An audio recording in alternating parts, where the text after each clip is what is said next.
2 கேள்வி உங்களுக்குள்ளே கேட்டுக்கோங்க. இந்த கேள்வி மட்டும் நீங்கள் சரியாக பதில் சொல்லிட்டீங்கன்னா நீங்கள் வந்து சரியாக தான் போயிட்டுருக்கீங்க. யூடியூப்பே நினச்சாலும் உங்களுடைய வளர்ச்சியை வந்து தடுக்க முடியாது. ஒரு பெரிய ஆப் ஒன்று உருவாக்கியிருக்காங்க யூடியூப் சார்பாக. நல்ல அப்டேட் தான் கொடுப்பாங்கன்னு பார்த்தா நமக்கு பெரிய பெரிய ஆப்புகளாக உருவாக்கிட்டே இருக்காங்க. அப்போ அதுலேருந்து நம்ம தப்பிக்கணும்னா ஒரு சில விஷயங்களை வந்து நம்ம கண்டிப்பாக கடைப்பிடிச்சே ஆகணும். நமக்கு ஒரு விஷயம் பிடிக்கலன்னு வச்சுக்கோங்களேன், ஒருத்தனை பிடிக்கலைன்னா நேரடியாக தாக்குறது வேறு, மறைமுகமாக ஆளை காலி பண்ணுறது வேறு. சரிங்களா? இப்படிலாம் பேசக்கூடாது. அதனால் வந்து நேரடியாக தாக்குறது வேறு, அதில் அவனுக்கே தெரியாமல் தாக்குறது வேறு. சரிங்களா? அந்த மாதிரி யூடியூப் கிரியேட்டர்கள் வந்து நிறையா பேர் பெருகி போயிட்டாங்க யூடியூப்புக்குள்ளே. யூடியூப்புக்குன்னு ஒரு குறிக்கோள் இருக்குது. நம்ம நிறையா சம்பாதிக்கணும் அப்படின்ற ஒரு குறிக்கோள் இருக்குது. அதுக்கு தகுந்த மாதிரி வீடியோஸ் போடக்கூடிய யூடியூப் கிரியேட்டர்களை மட்டும்தான் அது வந்து ஆதரிக்குது, ப்ரொமோட் பண்ணுது. சரிங்களா? முன்னாடியெல்லாம் வந்து காப்பிரைட் கண்டென்ட் போடுறாரு, இல்லை வந்து ஒரு ஹார்ஸான வார்த்தைகளை பயன்படுத்தி மக்களை பயன்படுத்துகிறாரு அப்படின்னு சொல்லி கம்யூனிட்டி கைட்லைன்ஸு, ஸ்ட்ரைக் இந்த மாதிரி கொடுத்துக்கிட்டு இருந்துச்சு. இப்போ என்ன செய்யுதுன்னா, இவங்க வந்து நமக்கு வந்து 5 பைசாக்கும் பிரயோஜனம் இல்லை அப்படின்னு தெரிஞ்சிடுச்சுன்னா, அப்போ அவங்களுடைய சேனலை வந்து எந்த ஒரு இன்ஃபார்மும் பண்ணாமல் அவங்களுக்கே தெரியாது, அவங்க வாட்டுக்கு வீடியோஸ் போட்டுக்கிட்டே இருப்பாங்க. சேனல் வந்து ஃப்ரீஸ் ஆகிரும், வியூஸ் போகாது, எதுவுமே செய்யாது.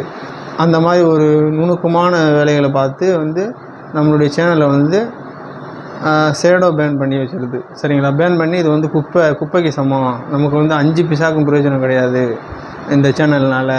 இந்த சேனலில் வந்து நம்மளுடைய குறிக்கோளை கொஞ்சம் கூட புரிஞ்சுக்கலை, நம்மளை வந்து சம்பாதிக்க வைக்கணும்னு அவங்க நினைக்கவே இல்லை, அவன் வந்து நமக்கு வந்து செலவு இழுத்து விடுறான்.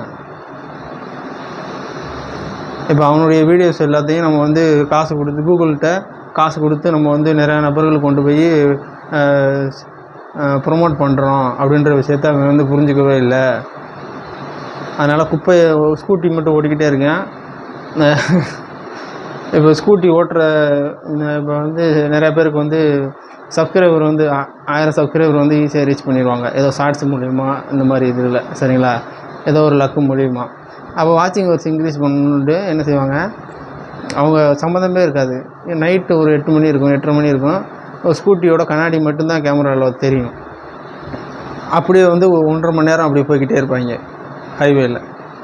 ஸ்கூட்டியோட முன்னாடி ரோட்டாச்சு காமிச்சாருன்னு அப்படி கிடையாது, வெறும் யார் சொன்ன டிப்ஸுன்னு தெரில, இந்த மாதிரிலாம் டிப்ஸு சொல்லி மக்களை வந்து குழப்பிக்கிட்டு இருக்காங்க. அப்போ 1.5 மணி நேரம் இந்த மாதிரி அவர் ஸ்கூட்டியில் போய்கிட்டே இருக்காரா, தினம் இந்த மாதிரி ஒரு 50 வீடியோ இந்த மாதிரி போட்டு வச்சுருக்காரு. ஏன்னா என்னோடய கிளைண்ட் ஒருத்தர் வந்திருந்தார் முன்னாடி, இந்த மாதிரி ஒரு 50 வீடியோ போட்டு வச்சுருக்காரு. அதை யார் தான் பார்ப்பாங்க சொல்லுங்கள்? அது வந்து உள்ளே போனோன்னு 2 செகண்டில் ஸ்கிப் பண்ணிட்டு வந்துடுவாங்களா, வரமாட்டாங்களா?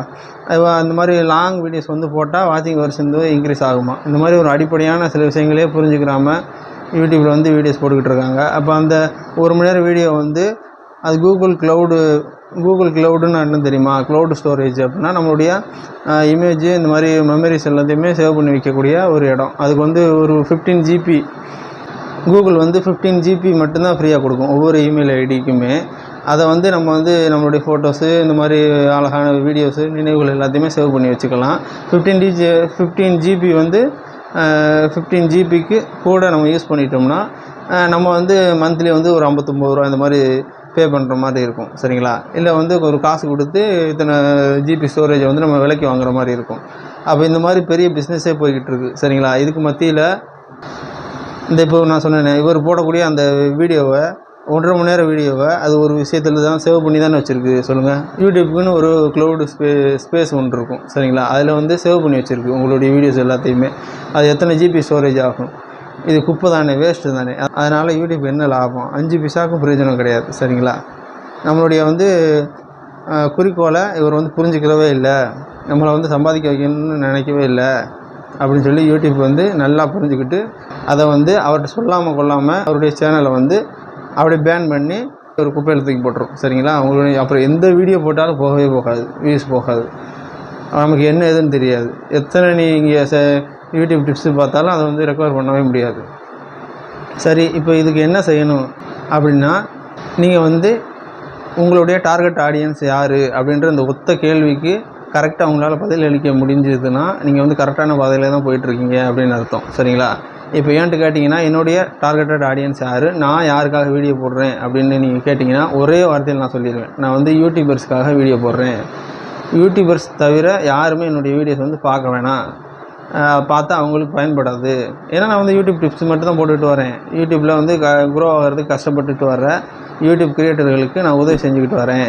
எனக்கு தெரிஞ்ச என்னுடைய எக்ஸ்பீரியன்ஸில் நான் வந்து எனக்கு தெரிஞ்ச விஷயங்களை சொல்லி அவங்கள வந்து ஒரு மோட்டிவேட் பண்ணி அவங்கள வந்து சேனலை வந்து க்ரோத் பண்ணி மானிட்டைசேஷன் வாங்குறதுக்காக அவங்கள வந்து யூடியூப்பில் சம்பாதிக்க வைக்கிறதுக்காக நான் வந்து வீடியோஸ் போட்டுக்கிட்டு இருக்கேன் அப்படின்ற தெளிவான ஒரு இலக்கு வச்சுருக்கேன். சரிங்களா?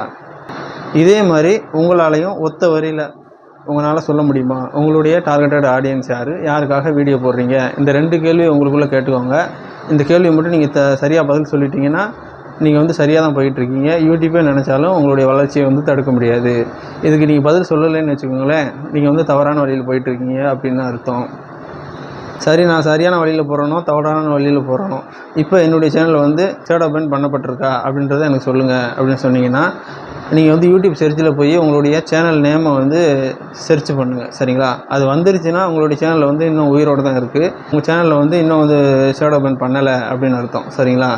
இனிமேயாச்சும் யாருக்காக வீடியோ போடுறோம் அப்படின்றத தெரிஞ்சுக்கிட்டு அவங்களுக்காக வீடியோ போடுங்க. இன்னும் எக்ஸ்ட்ரீமாக போனோம்னா சில விஷயங்கள் வந்து இன்னும் ரொம்ப தூரம் கெட்டு போகலை. யூடியூப்பில் புதுசாக சேனல் ஆரம்பிக்கிறதுக்கு ஒரு 1,00,000 ரூபா அந்த மாதிரி அவங்க வந்து கேட்கல, இது வரைக்கும் கேட்கல. ஆனால் வருங்காலத்தில் கண்டிப்பாக நான் என்னுடைய யூகத்தில் சொல்கிறேன், யூடியூப் சேனல் ஆரம்பிக்கிறதுக்கு இந்த டைம் வந்து நீங்கள் குறித்து வச்சுக்கோங்க. யூடியூப் சேனல் ஆரம்பிக்கிறதுக்கு ஒரு குறிப்பிட்ட மினிமம் அமௌண்ட் வந்து நம்ம செலுத்தி தான் ஒரு புதுசாக ஒரு யூடியூப் சேனல் ஆரம்பிக்க வேண்டியதாக இருக்கும். இது என்னோடய கணிப்பு. இது வந்து கண்டிப்பாக நடக்கும். சரிங்களா? ஆனால் அதுக்குள்ளேயே நீங்கள் வந்து இந்த மாதிரி சில விஷயங்களை புரிஞ்சுக்கிட்டு உங்களுடைய சேனல் ஆரம்பிக்கும் போதே நான் இவங்களுக்காக தான் சேனல் ஆரம்பிக்கிறேன், இது சார்ந்த வீடியோஸ் மட்டும் தான் போட போகிறேன் அப்படின்னு சொல்லி மிக்சர் கண்டென்ட் இல்லாமல் நீங்கள் வீடியோஸ் போட்டிங்கனாலே உங்களுடைய சேனல் வந்து எந்த விதத்துலேயும் யூடியூப் வந்து பாதிப்படைய செய்யாது. ஏன்னா அவங்களுக்கு வந்து ஒரு குறிப்பிட்ட டாப்பிக்கில் கிரியேட்டர் வந்து வீடியோ போடணும் அப்படின்றது தான் அது விரும்புது. ஏன்னா அப்போ தான் வந்து இந்த குறிப்பிட்ட டாப்பிக்கில் அது ஒரு குறிப்பிட்ட சேனல்களை வந்து ஒரு அட்டவணைப்படுத்தி வச்சுருக்கோம். அப்போ அது சார்ந்த விளம்பரங்களை வந்தால் இந்த சேனல்கள் எல்லாத்துக்குமே நம்ம வந்து இந்த விளம்பரங்களை கொடுக்கலாம் அப்படின்றத அது வந்து ஃபைன் பண்ணி வச்சுருக்கோம். அது கொஞ்சம் ஈஸியாக இருக்கும் வேலை. சரிங்களா? அதை தான் அது விரும்புது.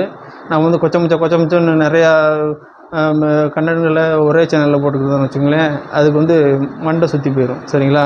அதனால் சொல்லாமல் கொள்ளாமல் ஷேடோ பேன் பண்ணி ஒரு மூலையில் பேக் பண்ணி வச்சிட்டோம்னா அவங்க வாட்டுக்கு வீடியோ போட்டுக்கிட்டே இருப்பாங்க, வியூஸும் போகாது, நம்ம வாட்டுக்கு நம்ம வேலையை பார்த்துக்கிட்டு இருக்கலாம் அப்படின்னு வந்து அது முடிவு எடுத்துரும். சரிங்களா? அதனால் உங்களுடைய சேனலை இந்த மாதிரி விஷயங்கள்லேருந்து பாதுகாத்துக்கோங்க. புதுசாக நமக்கு வந்து ஆப்பு கொண்டு வராங்க, நம்ம தான் அதிலேருந்து தப்பிச்சுக்கிறணும். சில முக்கியமான ஒரு தெளிவான முடிவுகளை எடுத்துக்கிட்டோம்னா அதிலேருந்து தப்பிச்சுக்கலாம். சரிங்களா? இது மாதிரி ரொம்ப யூஸ்ஃபுல்லான கண்டென்ட் எல்லாமே நம்மளுடைய சேனலில் வந்து போஸ்ட் பண்ணிக்கிட்டே இருப்பேன். நம்மளுடைய சேனலில் வந்து சப்ஸ்கிரைப் பண்ணி வச்சுக்கோங்க. நம்மளுடைய ப்ரீவியஸ் வீடியோஸ் எல்லாமே பார்த்துட்டு வாங்க. இது வரைக்கும் யாருமே சொல்லாத மிக முக்கியமான டிப்ஸ் எல்லாமே நான் சொல்லியிருக்கேன். நீங்கள் வந்து வாட்ச் பண்ணி பாருங்கள். சரிங்களா?